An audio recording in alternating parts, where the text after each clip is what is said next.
नमस्कार, मी स्नेहल. तडका विथ स्नेहलच्या चॅनलमध्ये तुमचं मनापासून स्वागत. तर आजची रेसिपी माझी पर्सनली चाइल्डहूड फेवरेट रेसिपी पाकातल्या दहीपुऱ्या. तर चला तर मग पाकातल्या दहीपुऱ्या कशा बनवायच्या त्या बघूया. त्यासाठी आपल्याला इथे लागणार आहे 1 कप मैदा. हा साधारण 250 ग्राम एवढा मैदा आहे आणि त्यामध्ये मी घालून घेणार आहे 1/4 कप बारीक रवा. तुमच्याकडे जर बारीक रवा अवेलेबल नसेल तर तुम्ही त्याला मिक्सरमधून काढून घेऊ शकता, पण यामध्ये जाड रवा वापरायचा नाही. तर त्याला इथे मी थोडा थोडा रवा मैद्यामध्ये मिक्स करून घेतलेला आहे. आता आपण यामध्ये घालून घेणार आहोत तेलाचे मोहन. तुम्ही तेलाऐवजी तूपही वापरू शकता, पण तेलाच्या मोहननी पुऱ्या छान खुसखुशीत बनतात. तर मी सजेस्ट करेल की तुम्ही तेलाचेच मोहन वापरा. तर मी ते साधारण 3 चमचे मोहन घालून घेते आहे.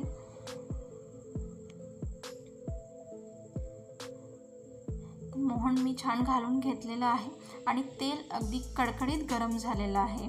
आता आपण हे छान मिक्स करून घेऊया. हे मिश्रण मी छान मिक्स करून घेत आहे. तोपर्यंत तुम्ही माझ्या चॅनलला जर सबस्क्राईब केलेलं नसाल तर एक सबस्क्राईब नक्की करा. आता मी यामध्ये दही ॲड करून घेते आहे. हे पीठ मळताना आपण पाण्याचा वापर करणार नाही आहोत, कारण दह्यामध्ये ऑलरेडी पाणी असतं आणि जर आपण पाणी वापरलं तर याला ती चव येणार नाही. तर आपल्याला हे सर्व पीठ छान दह्यानेच मळून घ्यायचं आहे. तर दही पण आपण थोडं थोडं करून ॲड करून घेणार आहोत आणि साधारणतः आंबट दही वापरायचं आहे.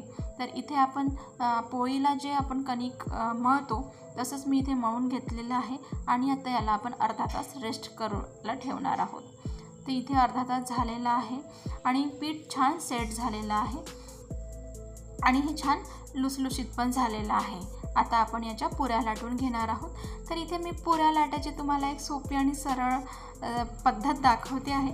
तर तुम्हाला हवं असेल तर तुम्ही एक पुरीही लाटू शकता, पण ही पद्धत माझ्या आईची पद्धत आहे. छान अशी मोठी पोळी लाटून घ्यायची आणि कुठल्याही वाटीच्या साहाय्याने म्हणा की कुठल्याही डब्याचं जर आपण कॅप वगैरे असतं त्याच्या साहाय्याने आपण एक साईजच्या पुऱ्या छान कट करून घेऊ शकतो. तर इथे मी छान अशी मोठी पोळी लाटून घेतलेली आहे आणि आता एका साईजची आपण इथे वाटी घेणार आहोत. हे बघा, आणि त्याने छान पुऱ्या कट करून घ्यायच्या. हे बघा किती सुंदर अशा एक साईजच्या आणि गोल गोल पुऱ्या इथे तयार झालेल्या आहेत. परत मी एकदा ही प्रोसिजर तुम्हाला दाखवते आहे. आता मी जरा थोडी मोठी पोळी इथे लाटून घेते.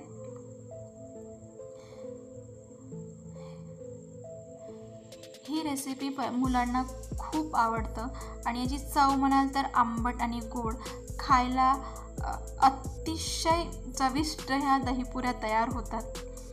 हे बघा, आपण एकत्र 5-6 जेवढी आपण मोठी पोळी लाटू तेवढ्या जास्त आपण कट करून घेऊ शकतो आणि अशा पुऱ्या खूप फास्ट लाटून पण होतात. तर ही प्रोसिजर तुम्ही एकदा नक्की ट्राय करा. आता मी एका कढईमध्ये छान तेल गरम करून घेतलेलं आहे.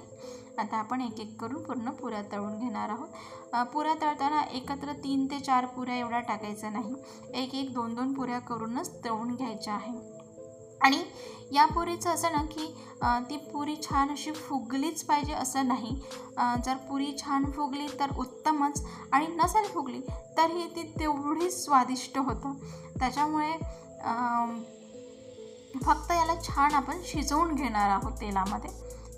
हे बघा, पुऱ्या छान फुगलेल्या आपण आहेत. आपण आता ह्या एक करून सर्व पुऱ्या तळून घेणार आहोत.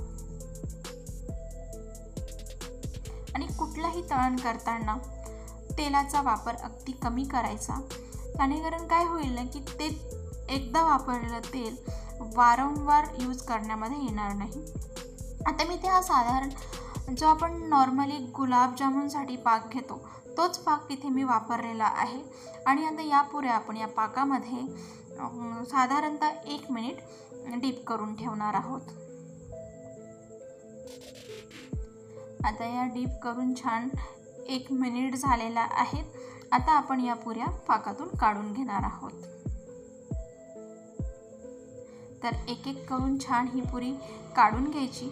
आणि या पुऱ्यांमध्ये दही असल्यामुळे काय होतं ना की 1 दिवसानंतर 2 दिवसानंतर म्हणा त्याच्यातला तो आंबटपणा असतो तो वाढत जातो आणि त्या पुरी पुन्हा चविष्ट होतात. तर आपण स्टार्टिंगला आपल्यातलं सर्व असा पाक काढून घेणार आहोत. या पुऱ्या अशा वर्टिकल ठेवायच्या जेणेकरून त्यातला पाक पूर्ण निघून जाईल. आणि या पुऱ्या आता तयार आहेत. थोडेसे ड्रायफ्रूट्स घालून आपण याला गार्निश करूया. तर अशा ह्या दहीपुऱ्या इथे तयार आहेत. धन्यवाद.